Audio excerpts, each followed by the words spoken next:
क्या है कैंसर? कैसे इसको एक आसान शब्दों में समझेंगे? कैंसर जो है हमारा डीएनए का एक प्रॉब्लम है। मैंने देखा है कि लोगों ने अपने जीवन में एक सिगरेट भी नहीं पी, किसी एक इंसान ने, फिर भी उसको आगे चल के पता चला कि उसको लंग कैंसर हो गया है। 100 लोगों की स्टडी करें जिनमें कैंसर, जिन्होंने स्मोक नहीं किया है, और 100 लोग उनको पकड़े जिन्होंने स्मोकिंग किया है। तो ये जो 100 वाला ग्रुप होगा जिन्होंने स्मोक किया है, तो उनमें अगर आप देखेंगे, फॉलो करेंगे, तो उनमें कैंसर का डेफिनेटली रिस्क ज्यादा होगा, लंग कैंसर का। कैंसर के ट्रीटमेंट की बात करते हैं तो सबसे पहले नाम आता है कीमोथेरेपी का। लोग डर जाते हैं।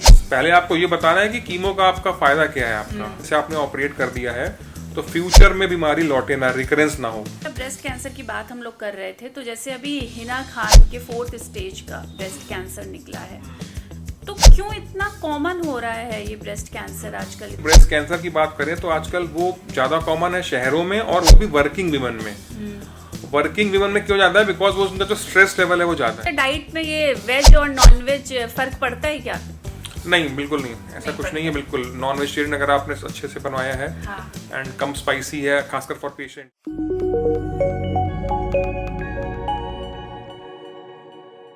नमस्कार दोस्तों, सेहत पॉडकास्ट विद सौम्या में आपका स्वागत है और मैं हूं सौम्या शुक्ला। कैंसर डराने के लिए ये नाम ही काफी है, और हो भी क्यों ना। दुनिया में मौत के लिए दूसरा मेन रीजन कैंसर ही है। WHO की माने तो हर साल 10 मिलियन से ज्यादा केसेस कैंसर के सामने आते हैं, और फिर भी लोगों के बीच कैंसर से जुड़ी तमाम गलतफहमियां हैं, तमाम सवाल हैं। आज के पॉडकास्ट में हम इन्हीं सवालों के जवाब जानेंगे, और इसके लिए आज हमारे साथ मौजूद हैं डॉक्टर नवनीत त्रिपाठी। ये एक कैंसर सर्जन हैं, और आज इन्हीं से हम कैंसर से जुड़े तमाम सवालों के जवाब आसान भाषा में जानने की कोशिश करेंगे। तो चलिए फिर बिना देर की आपकी मुलाकात करवाते हैं डॉक्टर नवनीत त्रिपाठी जी से। तो सर, बहुत बहुत स्वागत है आपका आज के पॉडकास्ट में। सबसे पहले बताइए कैसे हैं आप? थैंक यू बुलाने के लिए। I am good. ठीक है, आपको कितने साल हो गए सर इस फील्ड में?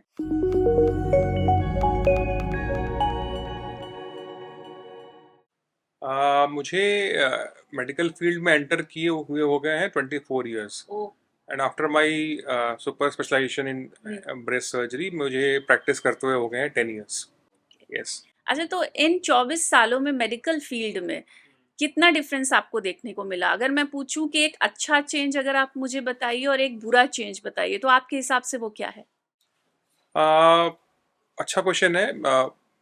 मेरे हिसाब से जो मुझे सबसे चीज़ बेटर लगती है अभी आज के टाइम में, वो है मेडिकल एक्सेस। पहले हम देखते थे कि हमारे पेशेंट्स बहुत टाइम उनको एक्सेस नहीं था मेडिकल हेल्थ केयर फैसिलिटीज़ का। अभी जो है हमारी सरकार ने काफ़ी किया है जी। और स्पेशली अगर हम बात करें, मैं पर्सनली आयुष्मान भारत जो योजना है उसमें मैं देखता हूँ कि काफ़ी पेशेंट्स जो गरीब हैं, जो अदरवाइज प्राइवेट हॉस्पिटल्स में नहीं जा सकते हैं, वो भी अपना ट्रीटमेंट अब प्राइवेट हॉस्पिटल में जाके करा रहे हैं। बिकॉज हमारे जो पब्लिक सेक्टर हॉस्पिटल्स हैं वो वैसे ही बहुत क्राउडेड हैं, तो थोड़ा वहाँ पर लोड कम हुआ है। ये अच्छी चीज़ है। दूसरी चीज़ जो मुझे थोड़ा और लगती है, वो पहले जब हम लोग मेडिकल स्कूल में थे तो हम लोग देखते थे कि हमारे टीचर्स जो है, they were more experimental in nature, they were ready to take risk. अभी treatment it is very guideline based हो गया। डॉक्टर्स जो है बड़े स्टिक करते हैं जो प्रोटोकॉल्स हैं। दे आर ऑल्सो स्केयर्ड कि हम कुछ मतलब will not deviate to that plan. But मुझे लगता है कि डॉक्टर्स को हमें गाइडलाइंस जो बनते हैं, काफ़ी टाइम्स को गाइडलाइंस बनती हैं यूरोपियन और अमेरिकन सोसाइटी के द्वारा, हमें अपने पेशेंट्स को अपने थोड़ा फ्लेक्सिबल होकर जो इनके लिए बेटर हो वो हमें अप्रोच अपनाना चाहिए। अच्छा, अगर मैं एक सर्जन की बात करूं तो कैसी लाइफ होती है उनकी, कुछ उस बारे में बताइए। ठीक है, सर्जन अगेन हम लोग बोलते हैं कि दे आर वेरी, जो उनका एक ग्लैमर होता है कि सर्जिकल लाइफ सर्जन है, but again at times they are very alone also. उनके अंदर कुछ चीज़ें चल रही होती हैं, कभी कभी डिफिकल्ट सर्जरीज होती हैं, कई बार पेशेंट्स नहीं अच्छा करते हैं, कुछ कॉम्प्लिकेशंस होते हैं, तो वो generally they are very introvert in that way. वो अपने कलीग से अपने अंदर उसको चल रहा होता है, तो इट्स वेरी चैलेंजिंग। बट हाँ, ये है कि इट इज़ वेरी फुलफिलिंग।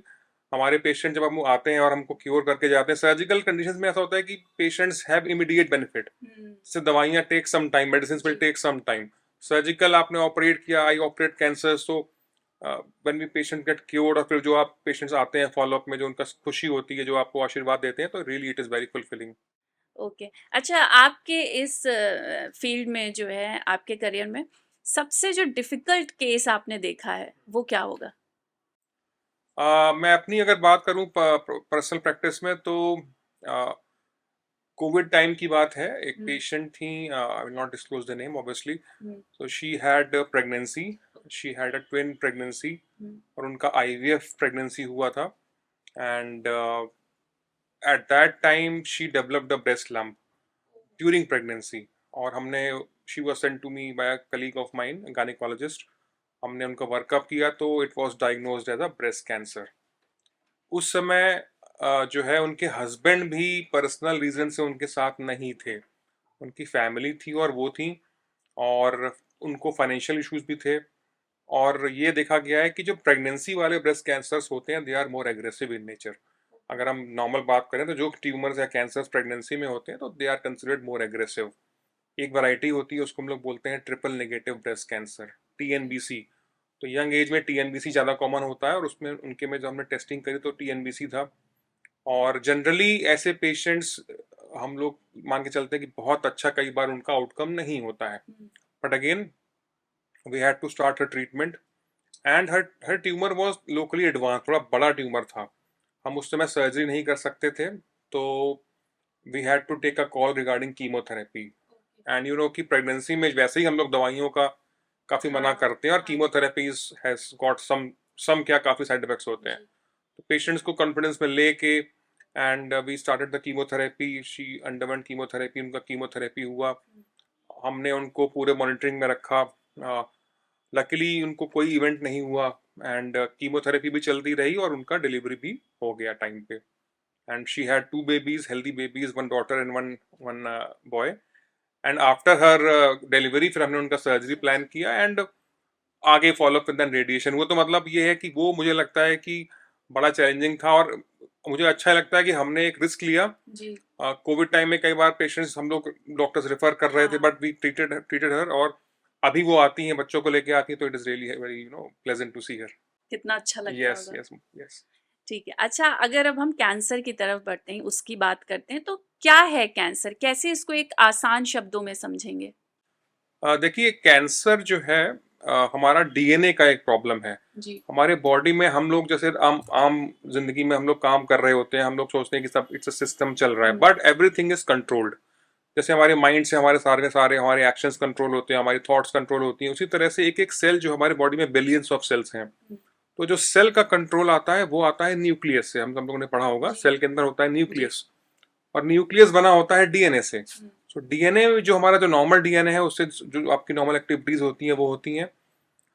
कभी कभार किसी कारण से अगर जो नॉर्मल डीएनए है उसके स्ट्रक्चरल में कोई अबनॉर्मेलिटी आ जाती है, जिसको हम लोग बोलते हैं मेडिकल टर्म में म्यूटेशंस। ओके, म्यूटेशंस मीन्स कि डीएनए में कोई चेंज आ गया है। तो अगर कोई म्यूटेशन हो गया है, देन जो किसी पर्टिकुलर ऑर्गन का जो सेल है उसकी फंक्शनिंग में या उसकी एनाटॉमी में चेंज आ जाता है। तो अगर डीएनए में म्यूटेशन होता है तो सेल्स जो होते हैं they start growing without any control. Okay, तो जो नॉर्मल ग्रोथ जो कंट्रोल होता है वो हट जाता है, and then cells become autonomous in growth. तो वो जो अब नॉर्मल ग्रोथ होती है उसी को हम लोग कैंसर बोलते हैं। कैंसर कहते हैं। अच्छा, तो इतना क्यों कॉमन हो रहा है आजकल कैंसर? ऐसा क्यों हो रहा है? सी, मैं भी ये सोचता हूँ, कई बार बहुत स्टडीज हो ही रही हैं हुँ, ऑब्वियसली। हम लोग देखते हैं हमारे जो ग्रैंडफादर थे, ग्रैंड मदर थे, उस समय बिल्कुल डिस्कशन कोई, we had hardly any patients. जी, बिल्कुल। अभी आप देखिए 20 साल से जो है हर पेशेंट में, हर फैमिली में, हर आपके जानने वालों में जी, किसी ना किसी का ट्रीटमेंट चल रहा है। सो इसका रीजन है हमारी मॉडर्न लाइफस्टाइल। अब हमारी, हम लोग जो मॉडर्निटी ने हम लोग को कंफर्ट भी दिया है और प्रॉब्लम्स भी दिए हैं।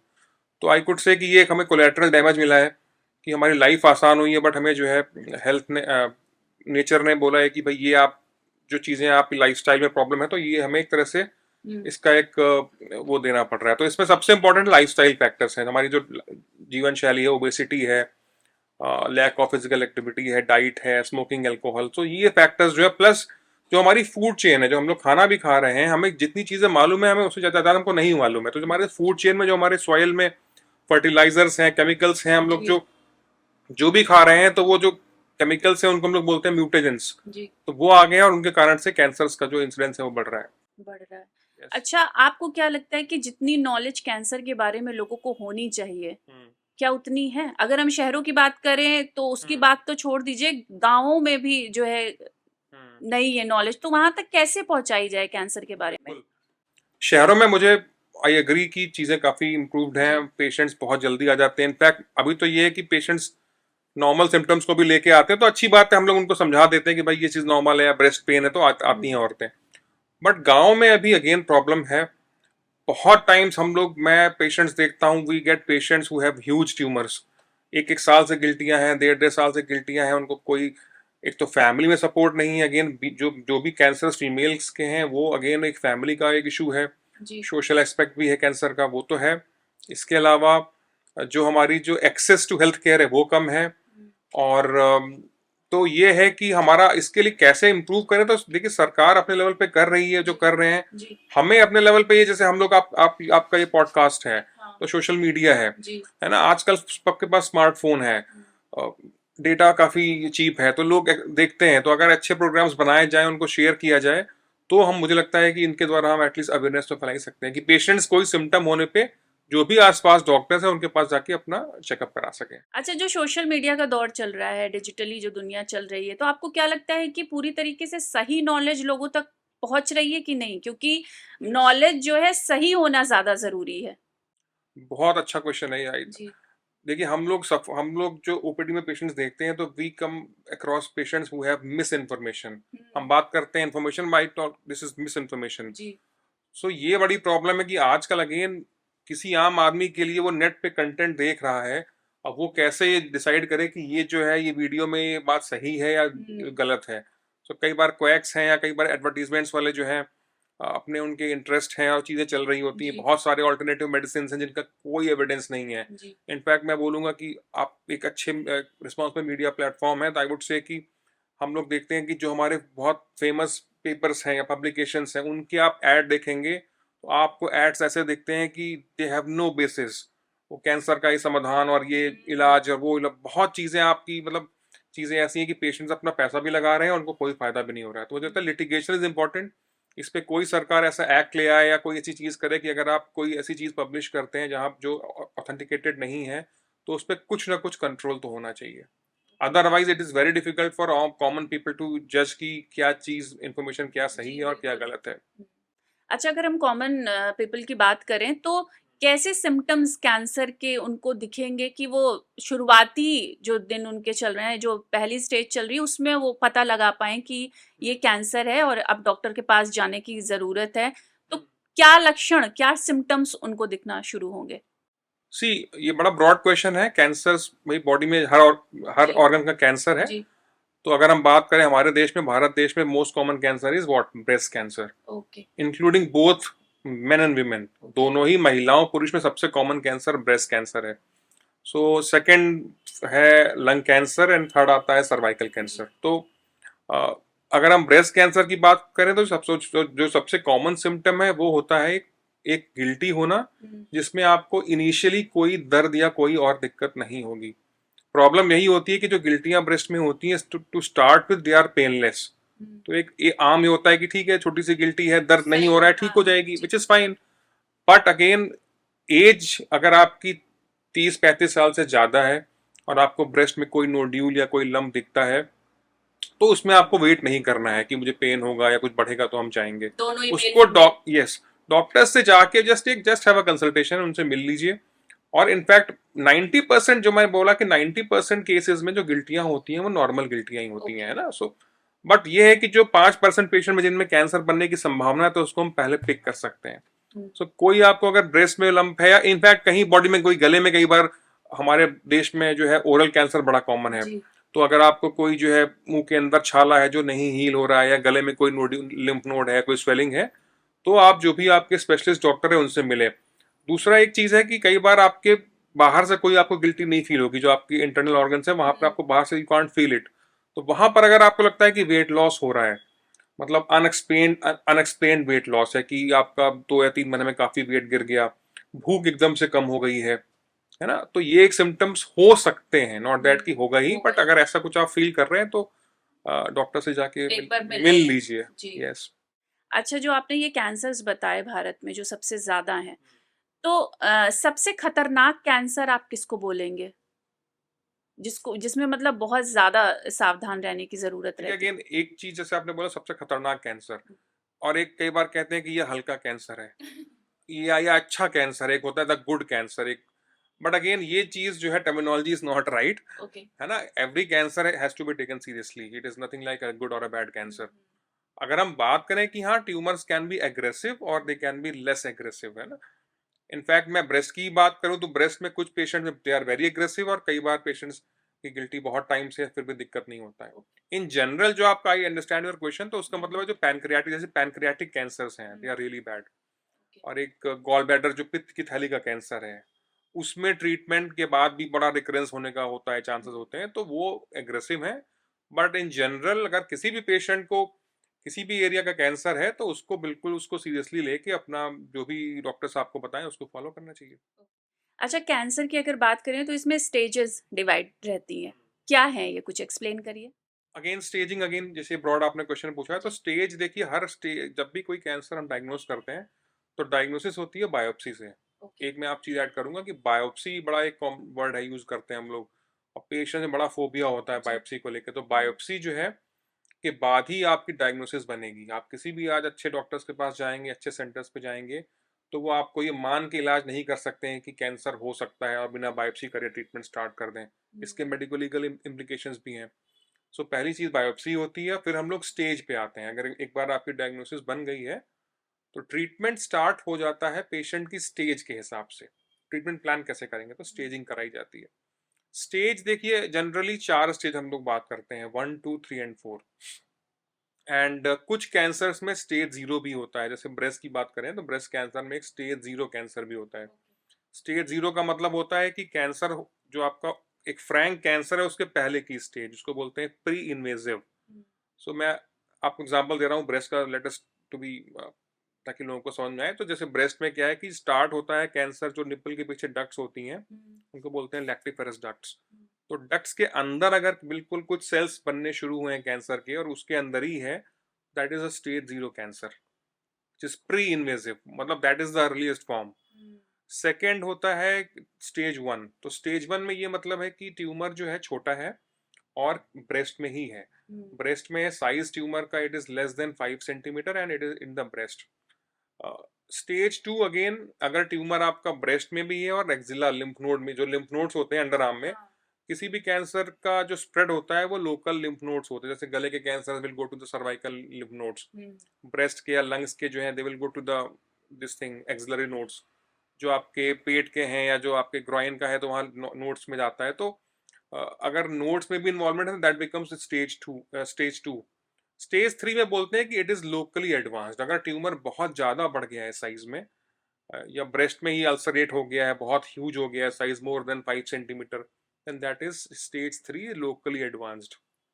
फोर्थ जो स्टेज होती है, अगेन एक कॉमन ये है कि अगर जो भी प्राइमरी ऑर्गन है वहां से जो कैंसर के सेल्स हैं वो ब्लड के द्वारा दूसरे ऑर्गन्स में आ गए हैं, जैसे लंग है, लिवर है, बोन है, ब्रेन है। तो अगर जो आपका प्राइमरी ऑर्गन है जहां से स्टार्ट हुआ है उसके बाहर आ गया है cancer, then that is stage 4। तो स्टेज 4 में देखिए हम लोग बात करते हैं कि फिर बीमारी जो है, डिजीज है, वो क्योर नहीं हो सकता है, we have to control it. So ये स्टेजेस हैं। ओके। अच्छा, अगर बात करें लंग कैंसर की या किसी भी तरीके के कैंसर की, तो मैंने देखा है कि लोगों ने अपने जीवन में एक सिगरेट भी नहीं पी, किसी एक इंसान ने, फिर भी उसको आगे चल के पता चला कि उसको लंग कैंसर हो गया है। ये कैसे हो जाता है? हम्म तो देखिए ये बड़ा कॉमन क्वेश्चन है, लोग काफी पूछते हैं। वो कहते हैं सर हमने लाइफ में हमने कोई दिक्कत नहीं करी। फीमेल्स आती हैं कि सर हमने तो कोई हमने ब्रेस्ट फीडिंग भी कराई या सब अच्छी लाइफस्टाइल रही, फिर भी कैंसर हो गया। तो ये मैं बोलना चाहूंगा कि देखिए हमारे जो पेशेंट्स हैं उनमें 90% केसेस में अगर आप देखेंगे तो उनमें कोई रिस्क फैक्टर नहीं होता है। बात समझ रहे हैं? 90% केसेस में आप जैसे अगर हम ब्रेस्ट की बात करें तो उनका ना ओबेसिटी है, ना स्मोकिंग है, ना अल्कोहल है, ना फैमिली हिस्ट्री है, और उन्होंने ब्रेस्ट फीड भी कराया है। तो बट 10% पेशेंट्स में हैव रिस्क फैक्टर्स जो हमारे कंट्रोल में है। Again smoking and alcohol they are very well documented, इसमें कोई डाउट नहीं है। अगर आप स्मोकर्स की बात करेंगे, जैसे आप स्टडी एक करें, 100 लोगों की स्टडी करें जिनमें कैंसर, जिन्होंने स्मोक नहीं किया है, और 100 लोग उनको पकड़े जिन्होंने स्मोकिंग किया है, तो ये जो 100 वाला ग्रुप होगा जिन्होंने स्मोक किया है, तो उनमें अगर आप देखेंगे, फॉलो करेंगे, तो उनमें कैंसर का डेफिनेटली रिस्क ज्यादा होगा, लंग कैंसर का। तो अगेन, जैसे इंडिविजुअल पेशेंट्स अगेन पूछते हैं, बट दैट डजंट मीन कि जो है आप अपनी जो है लाइफस्टाइल को इम्प्रूव ना करें। ओके। अच्छा, अगर हम कैंसर के ट्रीटमेंट की बात करते हैं तो सबसे पहले नाम आता है कीमोथेरेपी का। ठीक है। तो लोग डर जाते हैं इससे, उनको लगता है कीमोथेरेपी कराने से अच्छा है कि हम ऐसे ही कैंसर को झेलते रहें जब तक जिंदा है, कीमोथेरेपी नहीं लेते हैं। ये भ्रम कैसे दूर करेंगे आप? कितनी तो सच्चाई है इसमें, ये भी जानना देखिए, चाहेंगे। कैंसर ट्रीटमेंट 3-4 ऑप्शंस मेन होते हैं। हाँ। सर्जरी होती है, कीमोथेरेपी जो आपने बोला है, एक होता है radiation therapy, hmm. And there are some newer options like immune therapy और हम्म। Target therapy. तो सर्जरी में हम लोग को पेशेंट्स को बताने में बहुत समस्या नहीं आती है। सर्जरी लोग तैयार हो जाते हैं कि हाँ ठीक है, इससे हमें क्योर हो जाएंगे, तो जी। ठीक है सर। कीमो अगेन, जो कीमो इज वेरी फोबिया है, मतलब हाँ। फीमेल्स में बहुत ज़्यादा फोबिया है, हेयर फॉल को लेकर बहुत फोबिया है, बड़े मिसकंसेप्शंस हैं। तो अगेन, जो हमारा पहला काम ये होता है कि हम पेशेंट्स को पहले बिठाते हैं, उनको हम टाइम देके समझाते हैं। पहले आपको ये बताना है कि कीमो का आपका फायदा क्या है आपका, है ना। कोई आप काम करेंगे तो उसका कुछ इंटेंट है। जी। सो कीमोथेरेपी का जो इंटेंट है वो है कि रिकरेंस आगे फ्यूचर में, जैसे आपने ऑपरेट कर दिया है, तो फ्यूचर में बीमारी लौटे ना, रिकरेंस ना हो। तो ओके। हम लोग कैंसर में एक वर्ड होता है रिकरेंस, तो रिकरेंस को कम करने के लिए कीमोथेरेपी का रोल है।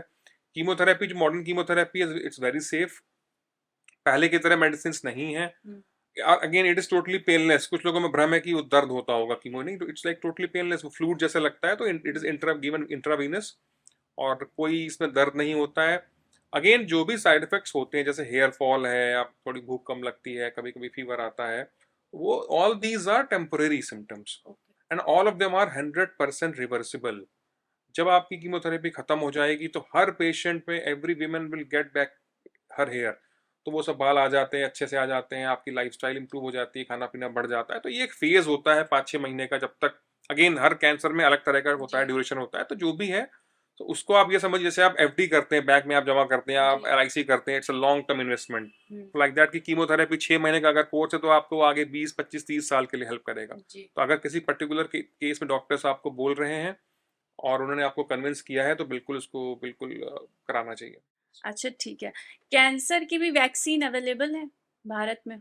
उसके बारे में कुछ हाँ, जानकारी? इस पे काफी क्वेश्चंस आते हैं जी। वैक्सीन को लेके। सी देखिए, वैक्सीन जहाँ पे भी आप, जैसे कोविड की वैक्सीन की बड़ी हाँ। चर्चा हो रही थी।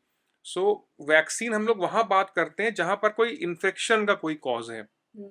है ना। जैसे टीबी की वैक्सीन है, पोलियो वैक्सीन है, all these are infections. Generally vaccine वहां पर काम करेगी जहां पर किसी कैंसर में कोई बैक्टीरिया या वायरस का एक सोर्स है जो कि कॉज कर सकता है।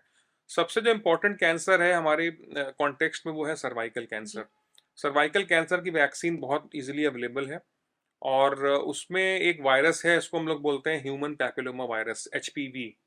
उसके दो होते हैं, 16 और 18 वेरिएंट्स। तो ये दो वेरिएंट्स हैं, ये देखा गया है कि ये कैंसर में, सर्वाइकल कैंसर में इसका कॉज है, दे आर कॉजेटिव एजेंट्स। तो ये वैक्सीन जनरली 12 साल की जो यंग एज में ही अगर लग जाए, 12 साल से 20 साल की जो लड़कियां, यंग लड़कियों में, okay. Before getting sexually active, because जो इसका ट्रांसमिशन होता है, it is from skin to skin. So that is the best age for cervical cancer vaccine लगाने को। हम लोग we can give it till 40 also, but जो बेस्ट एज है दैट इज 12 to 20। तो उसमें 2 डोज लगती है, बिल्कुल डेफिनेटली लगाना चाहिए। ब्रेस्ट कैंसर की अगर हम बात करें, तो ब्रेस्ट कैंसर में अगेन कोई बैक्टीरिया या कोई वायरस का कॉज नहीं है। सो अभी कोई वैक्सीन नहीं है, बट हाँ ये है कि कुछ रिसर्च काफ़ी चल रही है, और अगर आगे कुछ वैक्सीन आता है जिसमें हम डीएनए को टारगेट कर पाए, तो वो आगे की सोचने की बात है। यस। अच्छा, अगर हम बात करें जैसे माता पिता में से किसी एक को कैंसर है तो बच्चे में इसको होने की कितनी पॉसिबिलिटी रहती है? सो अगेन, ये भी बड़ा इंपॉर्टेंट है। आजकल काफ़ी लोग अवेयर हैं, पढ़े लिखे लोग हैं, वो हम्म। जानना चाहते हैं कि मुझे कैंसर हुआ है, तो मेरी डॉटर में या मेरी बहनों में क्या रिस्क है जी। मेरे होने से। जी। तो मैं ये बोलूँगा कि देखिए, आज के हम केसेस में हमारे 10 से 15% पेशेंट्स में जेनेटिक या जहाँ पर फैमिली हिस्ट्री होती है, वहाँ जी। पर वो पॉजिटिव होते हैं। तो इसको जानने का जो बड़ा इजी टेस्ट आजकल एक अवेलेबल है, उसको हम लोग बोलते हैं genetic testing of breast cancer. आजकल आप जो है, पहले तो टेस्ट ये बहुत कॉस्टली था, और सैंपल जाते थे, फॉरेन जाते थे। अभी क्या है कि जीन टेस्टिंग के द्वारा जो ट्यूमर हमने ऑपरेट किया, उसको हम लोग टेस्टिंग के लिए भेज देते हैं लैब्स में, और वो उसमें टेस्ट से ये आ जाता है कि जो इनका जीन जो कैंसर हुआ है वो क्या फैमिली में इट कैन गो डाउन। तो उससे ये मालूम चल जाता है कि किसी की डॉटर में या उसको बहनों में उनके होने से क्या रिस्क है। और ये काफ़ी अफोर्डेबल है और एक ही बार कराना होता है। जी। इसमें एक और है जो हम लोग सबसे कॉमन जो जो म्यूटेशन है या डीएनए है ब्रेस्ट कैंसर में, वो है ब्राका म्यूटेशन, BRCA1 and 2। तो ये टेस्टिंग कराते हैं और इससे आप कोई भी अपना रिस्क जान सकता है। ओके। अच्छा, ब्रेस्ट कैंसर की बात हम लोग कर रहे थे, तो जैसे अभी हिना खान के 4th स्टेज का ब्रेस्ट कैंसर निकला है, तो क्यों इतना कॉमन हो रहा है ये ब्रेस्ट कैंसर आजकल इतने? क्योंकि पहले हमें इतने केसेस, जैसे अभी हमने और भी कैंसर्स की बात करी, इतने केसेस नहीं मिल रहे थे, लेकिन ब्रेस्ट कैंसर के केसेस अब बहुत ज़्यादा बढ़ गए हैं। ऐसा क्यों हो रहा है? क्या इसकी वजह भी लाइफ़स्टाइल बिल्कुल, ही है? यस, बिल्कुल लाइफ़स्टाइल मॉडि हमारी जो है वो है, और उसमें अगेन हम ये बहुत कॉमन क्लीशे हो गया है, हर चीज़ में हम लोग जी। लाइफ़स्टाइल बोलते हैं। बट अगेन ये स्टडीज़ हुई हैं, सबसे कॉमन जो फैक्टर है वो है obesity in general. Okay. Obesity के स्टडीज़ जिनमें प्रूव किया है कि जहाँ मोटापा है या फैट ज़्यादा है बॉडी में, तो वो एक एक आपका रिस्क बढ़ाएगा। हुँ। सेकंड जो है लैक ऑफ फिजिकल एक्टिविटी, हम लोग जो है घरों में बैठे रहते हैं। हमारी जो वर्किंग वीमेन भी हैं वो भी काम किया, घर पे घर चली गई, तो एक तो सेडेंटरी लाइफस्टाइल, बैठने वाला काम। थर्डली जो है ये देखा गया है कि जो ब्रेस्ट कैंसर की बात करें तो आजकल वो ज़्यादा कॉमन है शहरों में, और वो भी वर्किंग वीमेन में। हुँ। वर्किंग वीमेन में क्यों ज़्यादा है? बिकॉज वो उनका जो स्ट्रेस लेवल है वो ज़्यादा है। ओके। तो अगेन ये भी again it's not a thing to just कहने की बात है, but stress is has been linked to breast cancer. तो इसमें यह है कि आप अपना मेंटल हेल्थ अच्छा रखें, मेडिटेशन करिए, अपना वेट वेट को मेंटेन करिए, स्मोकिंग अल्कोहल से बिल्कुल दूर रहें, जी। एंड कोई अपना एक कार्डियो है, साइकिलिंग है या कोई स्पोर्ट है उसको चुने। हुँ। तो अगर आप अपना लाइफस्टाइल को मॉडिफाई करते हैं तो आप अपने रिस्क को आगे कम कर पाएंगे। अच्छा, अभी हमने ब्रेस्ट सर्जरी की बात करी, तो एक पेशेंट को सर्जरी कराने से पहले अपने डॉक्टर से किन-किन चीज़ों के बारे में पूछना चाहिए? सो मैं बात करता हूँ ब्रेस्ट कैंसर की। तो अगर जी। हम ब्रेस्ट कैंसर की बात करें तो अर्ली स्टेज में जो पहला होता है ऑप्शन वो होता है सर्जिकल ऑप्शन। ठीक है। और सर्जरी के पहले अगेन मैं बोलूँगा कि पेशेंट्स को हम, जैसे मैं बहुत टाइम देता हूँ, आराम हुँ। से बैठ के पूरा ऑप्शन डिस्कस करते हैं। कोई जी। चीज़ जल्दी में नहीं होनी चाहिए, हुँ। You should be properly informed. इसमें हम लोग 2 तरह की सर्जरी करते हैं आजकल। एक जो सर्जरी पुरानी है उसको हम लोग बोलते हैं मैस्टेक्टमी। पहले ये था कि अगर कैंसर हुआ है तो पूरा ब्रेस्ट से निकालना पड़ता था। आज के डेट में एक नया ऑप्शन है, उसको हम लोग बोलते हैं ब्रेस्ट कंजर्वेशन सर्जरी, ओके। जहाँ पर आप बिना पूरा ब्रेस्ट निकाले भी कैंसर सर्जरी कर सकते हैं।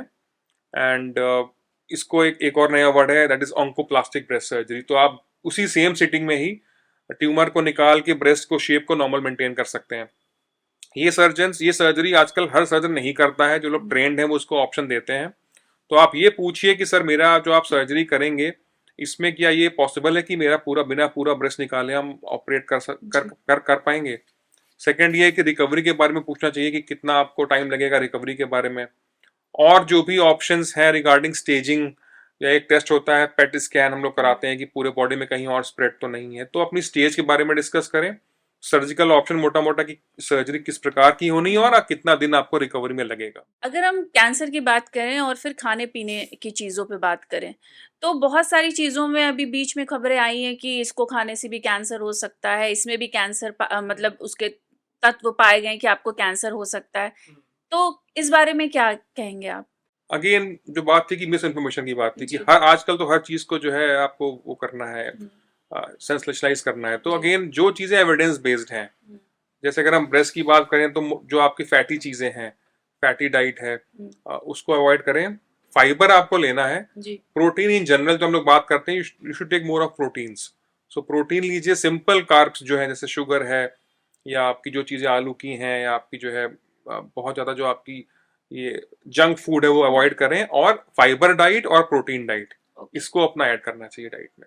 अच्छा, तो क्या डाइट में ये वेज और नॉन-वेज फ़र्क पड़ता है क्या? नहीं, बिल्कुल नहीं, ऐसा नहीं कुछ नहीं है। पड़ता। बिल्कुल नॉन वेजिटेरियन अगर आपने अच्छे से बनवाया है हाँ। एंड कम स्पाइसी है, खासकर फॉर पेशेंट्स, हम हुँ। लोग जब सर्जरी के बाद पेशेंट्स को बताते हैं कि surge high rich protein diet लेना है, तो हुँ। उसमें जो आप शाकाहारी लोग हैं वो पनीर ले सकते हैं, दाल ले सकते हैं, टोफू है या सोयाबीन में होता है हुँ। प्रोटीन। नॉन वेज में भी आप एग ले सकते हैं, यू कैन टेक मीट, तो that is not a issue. Okay. अच्छा, ये भी कहा जाता है कि बार-बार अगर हम एक्स-रे करवा रहे हैं, तो उससे भी कैंसर का खतरा बढ़ सकता है। सी देखिए, हर टेस्ट का एक, जो भी खासकर जो आपके टेस्ट एक्सरे है, सीटी जी। स्कैन है, एमआरआई है, पेट स्कैन है, इनका एक होता है, there is a specific radiation जो ये देते हैं। जी। सो जनरली जो एक्सरे तो बहुत सेफ है, but again judicious use is more important, okay. कि किसमें कब कराना है। कई बार हम देखते हैं कि आजकल पेशेंट्स, अगेन मैं नाम नहीं लूंगा, बट पेट स्कैन बहुत ज्यादा करा रहे हैं, 3-3 महीने में पेट हो रहा है कैंसर पेशेंट्स में।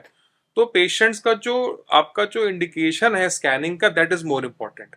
अदरवाइज जो पर्टिकुलर डोज है वो आपको हार्म नहीं करेगी, बट डॉक्टर्स ये एक ऐसा डिसीजन लें कि वो रेडिएशन कम से कम दें, और जहां पर नीड हो वहीं पे ही इमेजिंग कराएं। तो that is more important, rather than कि एक पर्टिकुलर एक डोज से आप डर जाएं। तो अगर आपके डॉक्टर्स ने एडवाइस किया है तो उसको बिल्कुल कराना चाहिए कॉन्फिडेंटली।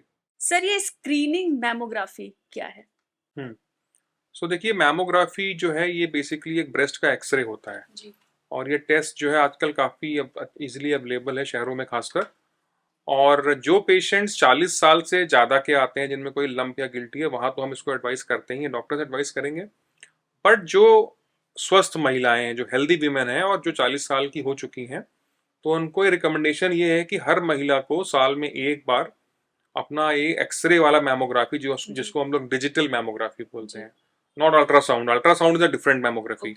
तो जो आपका डिजिटल मैमोग्राफी है, इसको हम लोग बोलते हैं कि एज अ हेल्थ मेजर, जैसे आप बीपी और शुगर चेक करते हो, उसी तरह से ये कराना चाहिए, और इसको हम लोग बोलते हैं स्क्रीनिंग मैमोग्राफी।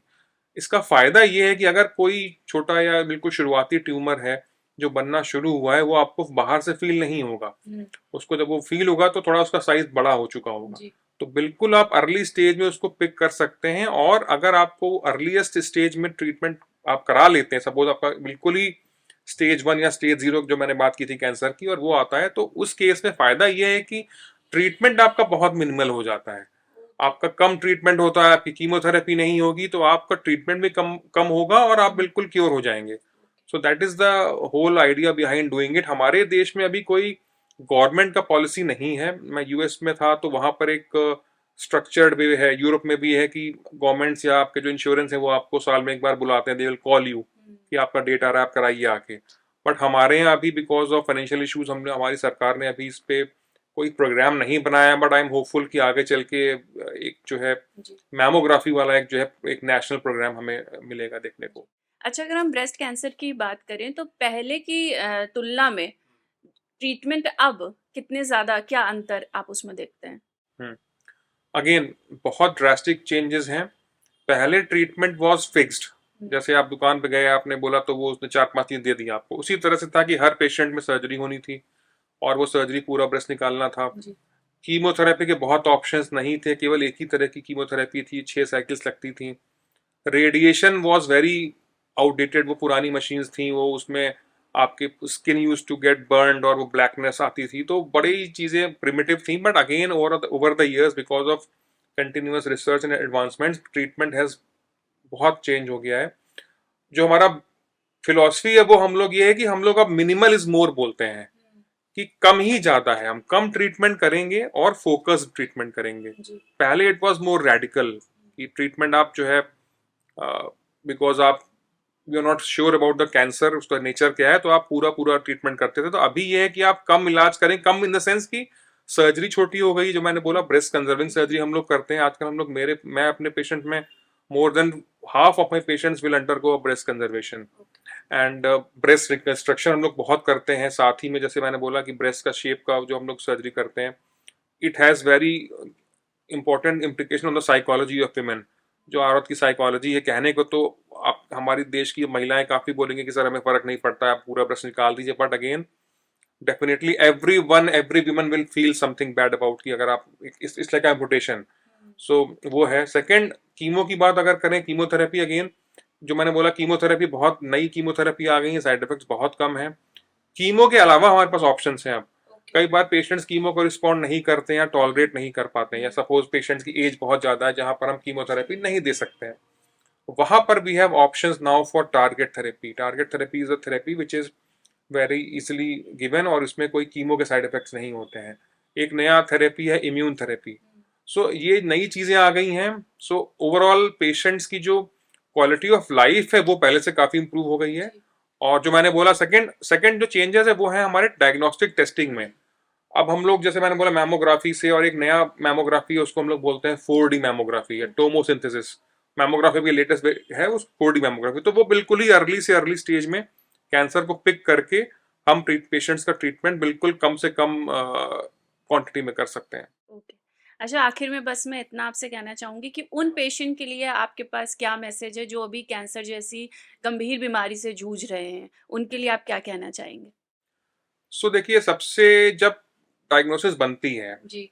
जब आपको मालूम चलता है, हम डॉक्टर्स तो बोलते हैं, कई बार हमें लगता है कि हम बोल देते हैं, but again for a particular patient it's like a big shock, जी। We understand it. तो सबसे पहली है कि आपको एक्सेप्टेंस आना चाहिए, डिनायल हो जाता है 90%। Again it's very very natural है, आपको आएगा कि क्या क्या पता टेस्टिंग ना सही हुई हो, क्या हाँ। पता रिपोर्ट्स गड़बड़ हो, जी। दोबारा करा लेते हैं। बट अगर आपको लगता है कि आपका डॉक्टर्स एक्सपर्ट हैं और आप अच्छे सेंटर पे ट्रीटमेंट करा रहे हैं, तो आपको डॉक्टर्स को वो रिपोर्ट को एक्सेप्ट करना चाहिए, डिनायल में नहीं जाना है। कोई प्रॉब्लम होगी उसको आप एक्सेप्ट करेंगे तब उसको आप ओवरकम कर पाएंगे। जी। तो first thing is to accept the problem. Second है अगेन, ट्रीटमेंट तो आप कराएंगे ही, ऑब्वियसली डॉक्टर्स आपको बताएंगे। The second is hope. देखिए, हम अपनी लाइफ में कोई भी काम कर रहे हैं, हम we have a hope in for the जी, फ्यूचर। आप बिल्कुल। बैठी हैं यहाँ पे या मैं यहाँ बैठा हूँ, तो we have something in our mind कि हम आगे क्या क्या सोच रहे हैं, इसलिए तो जी। यहाँ बैठे हुए हैं। So everything has a hope, और होप के बिना आप नहीं जी सकते हैं। जी। So this is more important for cancer patients. So they have a hope for the life. वो बोलते नहीं है, they have a inner struggle. Patients हमें खुलते हैं जब उनका ट्रीटमेंट खत्म हो जाता है। मैं I like to sit with the patient when they have completed the treatment, कि 1 साल बाद फॉलोअप में आए, तो मैं पूछता हूँ कि ये बताइए उस समय आप क्या सोच रहे थे। तब वो बताते हैं। देन एट टाइम वो बिल्कुल वो अपना जो इमोशनल एक आउटबर्स्ट होता है, then sister start crying also. तो उस समय it's a very difficult moment, but again family support is very important. Again cancer जैसी बीमारी में विदाउट फैमिली सपोर्ट बहुत डिफिकल्ट है। मैंने देखा है कि ब्रेस्ट कैंसर पेशेंट्स में डायग्नोसिस हुआ है, यंग लेडी है, उसकी शादी हुई है, कई बार husband they don't come for treatment. In laws जो हैं, सपोज कीमो की बात हो गया और हमने कीमो के लिए बोला कि पेशेंट का हेयर फॉल होगा, या कई बार फर्टिलिटी में दिक्कत आती है कीमो के बाद, फिर मालूम चलता है कि now the husband is not very, he is not coming for treatment. अब वो फिर जो है यंग वीमेन है, तो वो बड़े सोशल इश्यूज आते हैं, तो वो बड़ा जी। डिफिकल्ट होगा। तो आई विल अर्ज कि आपके जो फैमिली सपोर्ट बहुत इंपॉर्टेंट है, और सेकंड इंडिविजुअल जो आपकी स्ट्रेंथ है वो होना चाहिए। और जो मैंने बोला है, मोर देन 90% पेशेंट्स अगर प्रॉपरली अपना ट्रीटमेंट लेंगे तो उनकी बीमारी पूरी क्योर हो जाएगी। सो अपने डॉक्टर्स पे ट्रस्ट रखें एंड ट्रस्ट इन द भगवान पे अपर हैंड। रखें। यस जी। Yes yes. Okay, thank you so much doctor, बहुत अच्छा लगा आपसे बात करके। Thank you so much. Thank you. तो हम उम्मीद करते हैं कि डॉक्टर नवनीत त्रिपाठी ने आपको जिस तरीके से, जितनी आसान भाषा में कैंसर जैसी गंभीर बीमारी के बारे में बताया, अब आपको इस बीमारी को लेकर कोई भी गलतफहमी नहीं रह गई होगी। तो फिलहाल के लिए इतना ही, और जल्दी फिर मिलेंगे एक नए टॉपिक के साथ।